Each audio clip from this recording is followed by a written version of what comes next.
I know that it's really far from ideal circumstances thanks to COVID, but you have to say that this past year has been very interesting for all of us.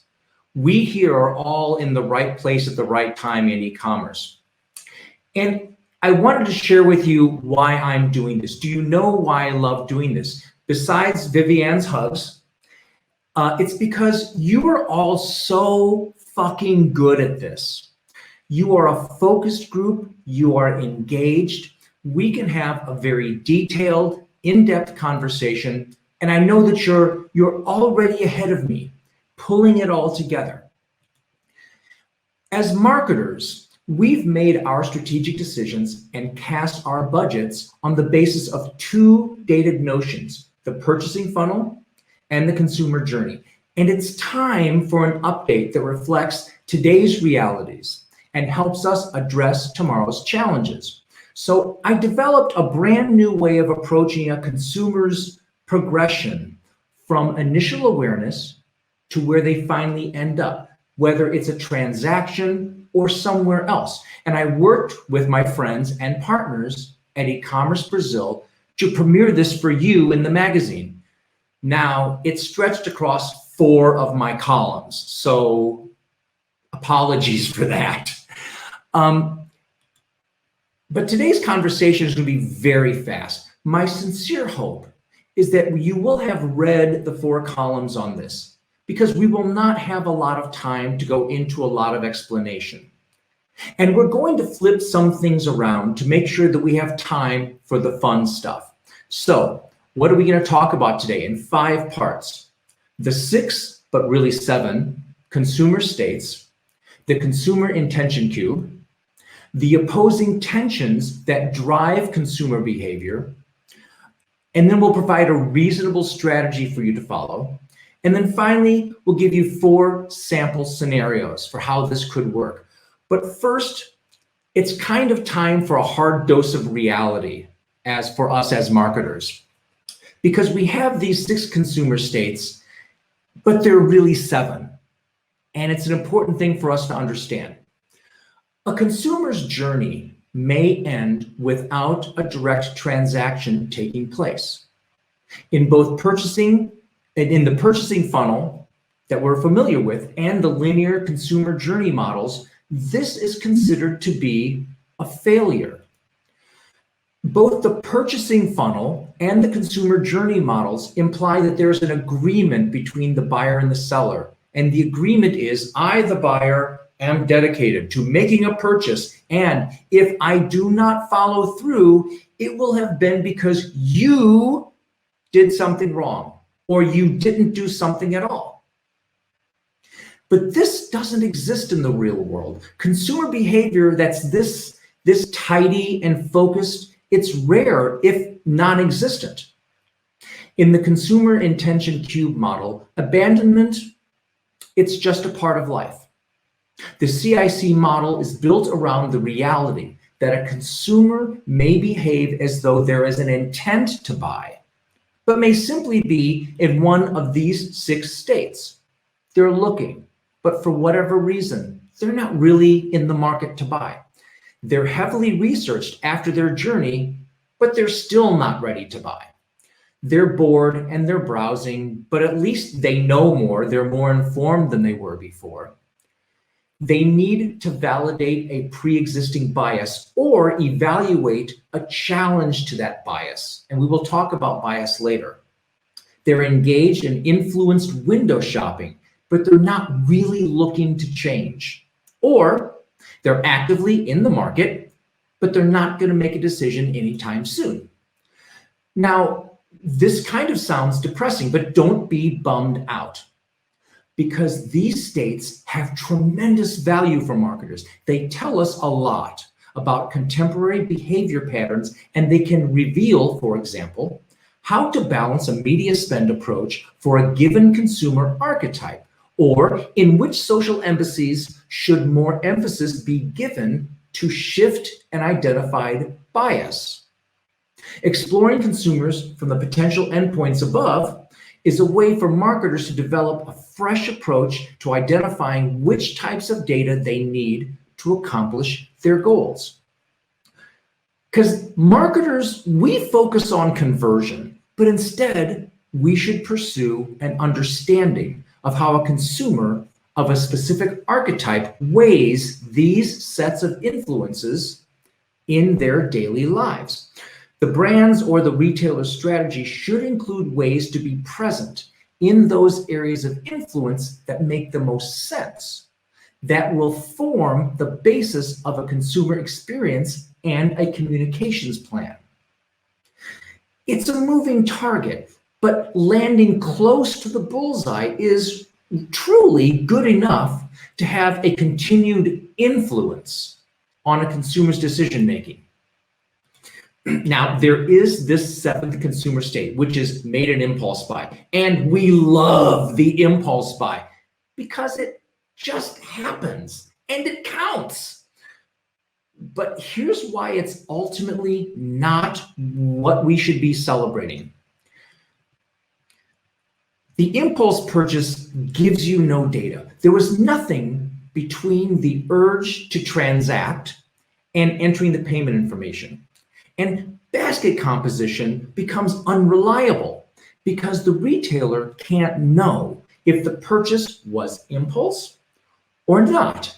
And that skews their welcome back messaging.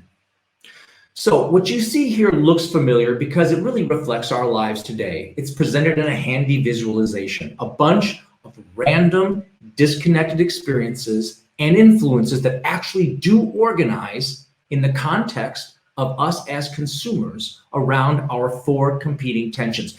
The point of initiation of activity that could result in a transaction is shown by the cube in the bottom right position. And this is our starting point, because everything has to start somewhere, right?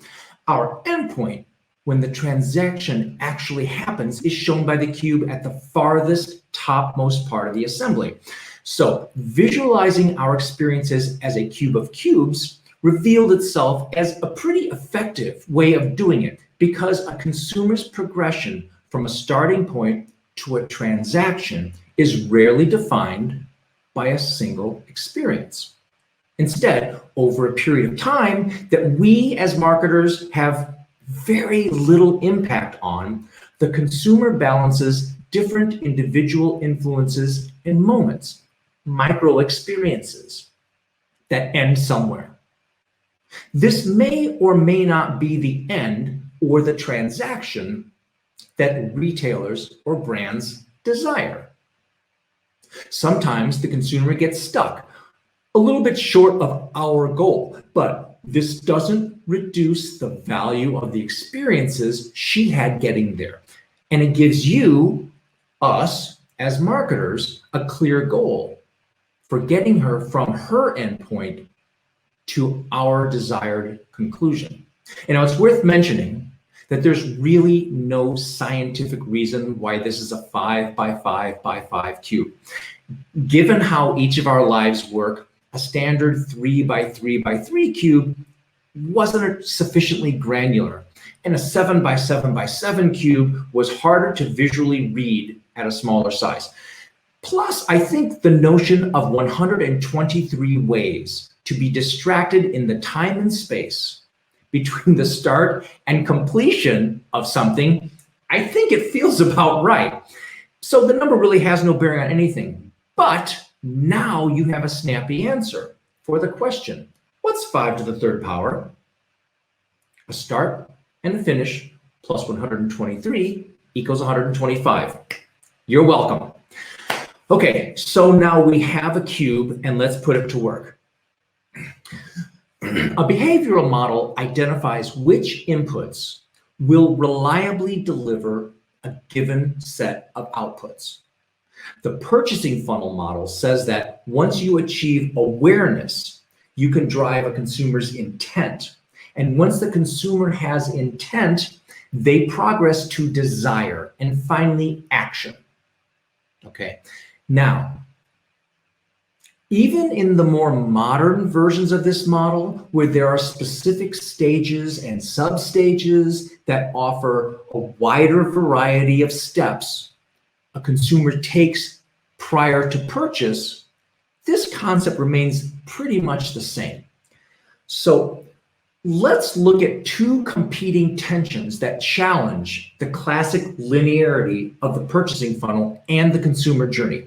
Each tension is an equal with its opposite, as well as with the other two tensions. Now, keep in mind, these are broad, organic conditions that everybody faces in today's digitally driven world. Okay, so the first two tensions pivot on external versus internal driving factors. Data availability is a factor that is wholly external to the consumer. It refers to the amount of data of any kind that is available to someone. And these are factors that either drive or limit access to information and are evaluated individually based on impacts that are external to that person. So that was a big sentence. Here's three quick examples to illustrate it. Person owns a mobile phone, but doesn't have Wi-Fi at home. There is pervasive, inexpensive, free roaming connectivity to the internet, or there are government limitations on certain websites or mobile apps. Okay. Established bias, on the other hand, is completely consumer driven. When a consumer has a preconceived idea about a product or experience, they have a prejudicial inclination that drives their thinking and their actions. And this is generally not insurmountable. But overcoming a consumer's bias requires extra effort, it requires extra time, and inevitably extra budget. The second set of tensions form an opposite axis to the first, and these factors are also a combination of both internal and external factors, but they work to balance each other to define the experience of the consumer. Media inputs refer to available media that is selected by the consumer. The media where a consumer invests his time to learn something, to communicate, to waste time, or to get from point A to point B is a personal decision.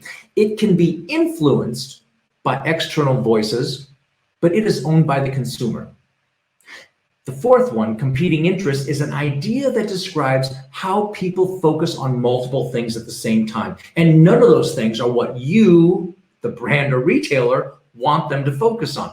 It's a notion that's really quite familiar to anyone with young children or teenagers at home. What we have all observed in life was actually verified in a 2020 study by the University of Texas here in the US. The study found out that our cognitive capacity, including our attention and focus, is significantly reduced whenever our smartphones are nearby, even when they're turned off. These very lifelines that we as marketers celebrate are also among our most formidable nemesis. So keep in mind, as you look at this chart, the plus and the minus denote the degree of importance of the tension, not the amount of the tension. So one may have plenty of data availability, but if data availability is a non-factor in their decision-making process, we move it closer to the minus. So the way we as marketers understand this and position ourselves appropriately in the consumer's life is to understand these four tensions and how they govern and how they inform her decision-making and how likely she is to remain in the segments in which marketers have placed her. So consider your own life and where you start when you're contemplating a potential purchase, the time and place where the transaction happens, and everything in between. You can see how each of our daily experiences are a balance of these four tensions that impact pretty much everything we do. Even for the 6-year-old boy who has only to put on his shoes before he goes to school. The very high number of competing interests, Legos, crayons, really almost anything, may move him away from his starting point, but not closer to completing his task. So one final notion I want to share with you is that of the proximity line, which is the most direct route between the potential for purchase and the transaction itself. It is depicted as moving in one direction to show why the conventional consumer journey has become obsolete, because the conventional consumer journey does not reflect a lateral movement potential in consumer behavior. A consumer can very easily and incorrectly be flagged as a churn risk when he or she falls off the journey. But in the CIC model, the consumer either never falls off or they were never on at all. And this is crucially an important thing for us as e-commerce professionals to remember. A consumer may be fully ready to buy at some point in the future, and that a lateral move is likely driven by one or two of the opposing tensions that they encounter. The CIC model gives you the vision needed to know how to keep the consumer properly engaged and that much closer to a transaction. It may not speed up the time to a transaction, but it keeps the relationship alive. Now, we show here the notion of a stall point, which we'll get to very, very shortly. While it's not really apparent, it becomes obvious when you think about it. The conventional consumer journey does not reflect the role of device in the consumer's behavior. Competing interests, media inputs, and data availability are all very much driven by consumers being distracted from their tasks at hand when they fall headfirst into their mobile devices. The traditional consumer journey undervalues the role of channel in analyzing an outcome. This is because, in CRM, channel is typically handled in the journey design phase and not viewed as a driver of the episodes in a consumer's experience. In e-commerce, channel is almost really, if you think about it, not recognized at all.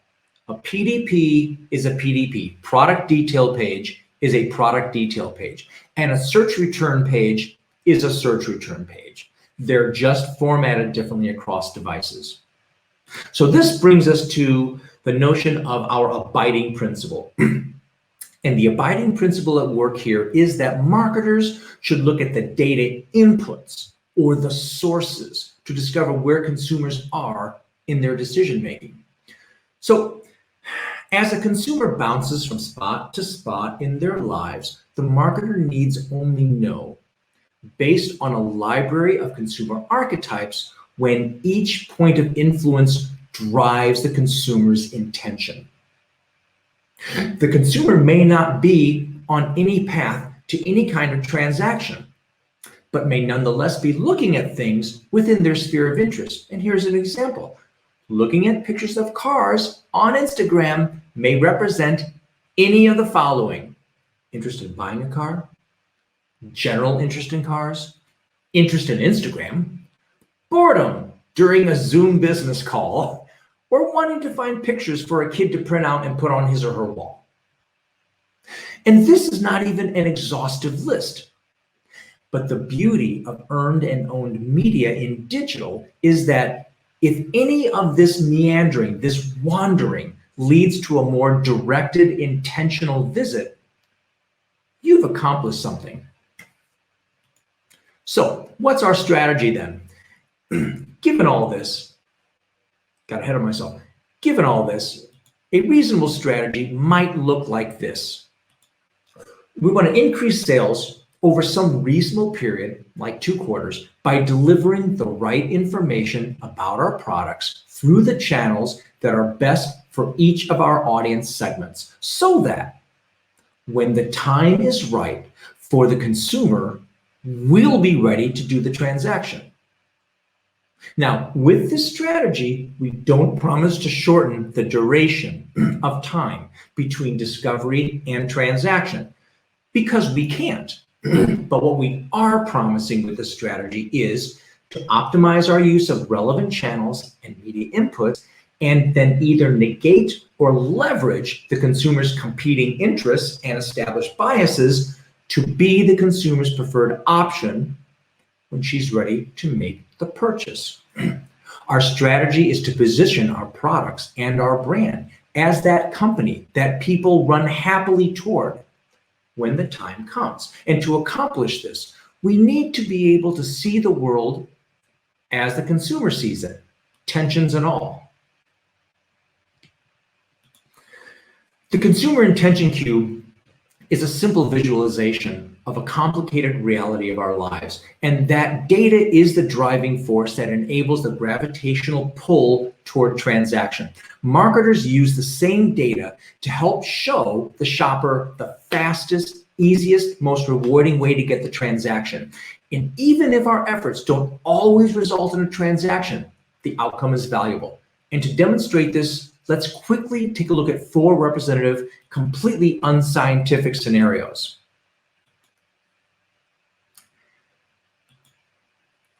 So this scenario depicts a standard CPG FMCG journey. The consumer in this scenario is familiar with the category and all the brands that compete within it. There's an ingrained preference for a specific brand and probably a particular product variant. The marketer's role in a standard FMCG family of brands is generally focused on building brand and product loyalty. Stealing share or acquiring new customers, which is an offensive strategy, is costly because a consumer's established biases effectively counter a strong paid media campaign. It might not matter that product B is actually better than product A if the consumer doesn't care, right? So established bias should compel the marketer to think differently about which channels to use and what types of content to present to get closer to a change in purchasing habits. In the end, the consumer may not change shopping habits or behaviors, and we really can't attribute a sale to this particular effort. And this is where we're showing this stall point, where the square ends away from the transaction point. And so we're moved, but what we've done in this example is move the consumer a lot closer to the change we desire and it should be considered a worthy investment because the media presence that we've put forth has served to minimize the consumer's bias, which then allows us as the brand to play more to our strengths with both channel and messaging emphasis. This pathway is for a consumer in search of a new replacement service, a new or replacement service relationship, like a bank or a plumber or a lawyer.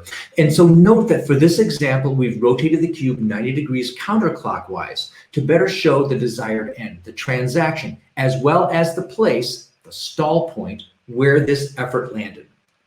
While many factors govern this kind of consumer inquiry, competing interests have to be considered among the most important. It's a simple question. What would I rather be doing than finding a plumber? Marketing leadership for a service provider should thoroughly catalog the reasons they acquire new customers. Is it an emergency need? Is it an in-progress need? Is it an anticipated need? Is it preventive action? Or are you seeking a better commercial arrangement? And then they have to address media strategies and messaging accordingly.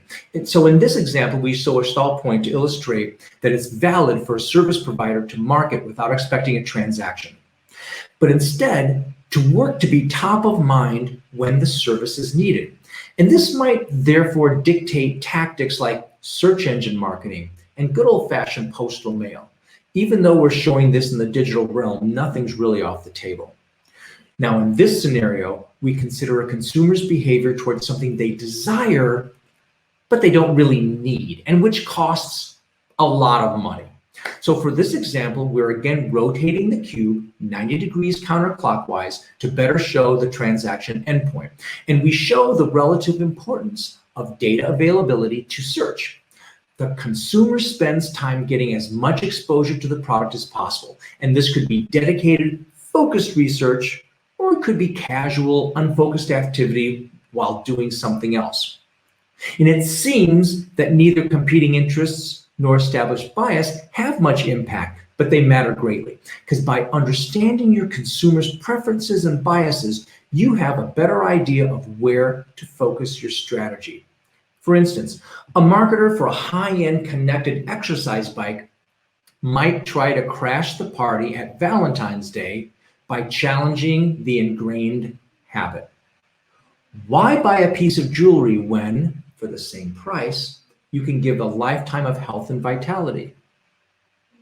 See, knowing your audience's interests and biases will help you grab opportunities like this.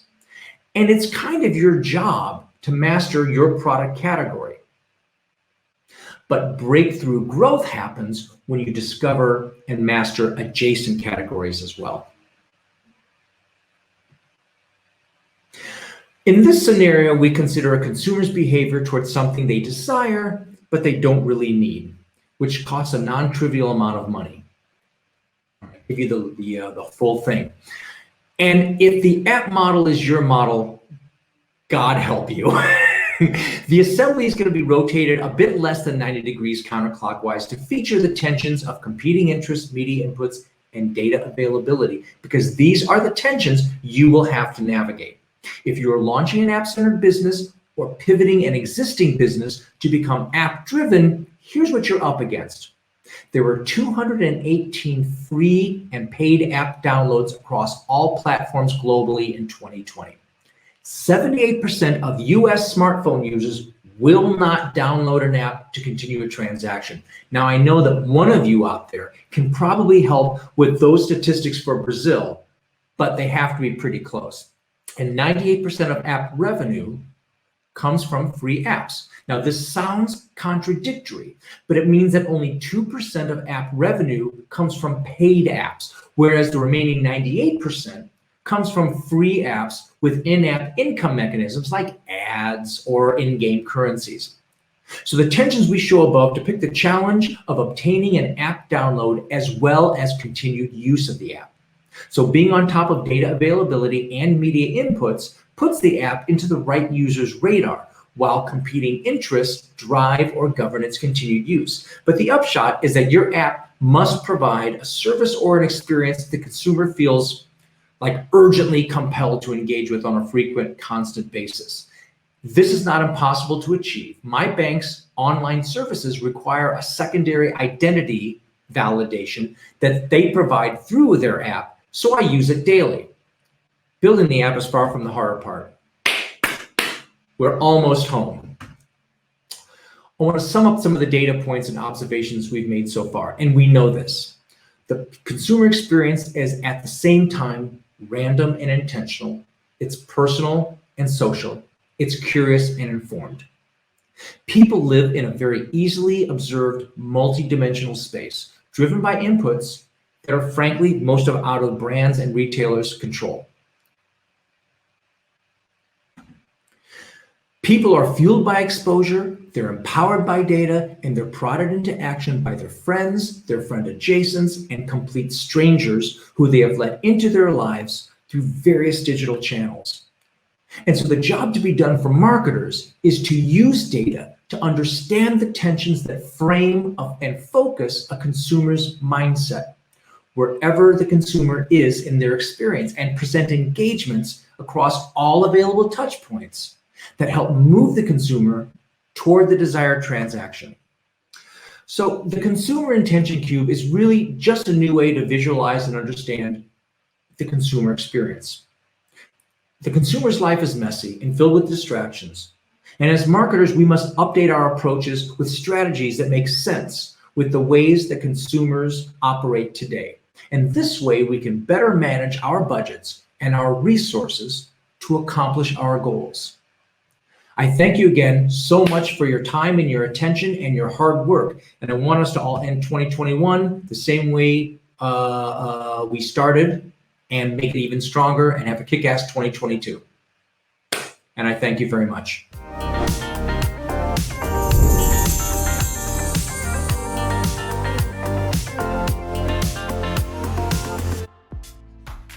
E aí, gostou do vídeo? Então não deixe de curtir e compartilhar. Aqui do lado tem 2 sugestões que você pode gostar.